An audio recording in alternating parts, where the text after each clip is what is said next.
நம்ம திருச்சிற்றம்பலம், தில்லையம்பலம், சிவசிதம்பரம். நாளை திருக்கார்த்திகை தீபம் எல்லாருக்கும் தெரியும்னு நினைக்கிறேன். இருந்தாலும் அடியேன்னு சொல்றேன்.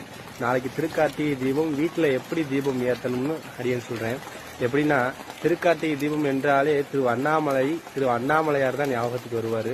எல்லாரும் தவறாம முடிஞ்ச வரைக்கும் திரு அண்ணாமலையாரிடம் போய் தீபத்தின் வடிவா அண்ணாமலையார் தெரிவார். அவரை பார்த்துட்டு வாங்க.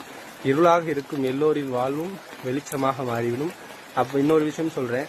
வீட்டில் யார் தீபம் வீட்டில் இருந்தாலும் டிவியை வீட்டில் ஆன் பண்ணி திரு அண்ணாமலையில் ஏற்றுற தீபம் எப்போ ஏறுதோ காலையில் நாளை காலை அதிகாலை 4:30 மணி பரணி தீபம், மாலை 6 மணிக்கு மேலே மகாதீபம் ஏறும். மகாதீபம் அங்கே ஏறியவுடன் இங்கே வீட்டில் எல்லார் வீட்டிலையும் ஏற்றுங்க. மிக சிறப்பாக இருக்கும்.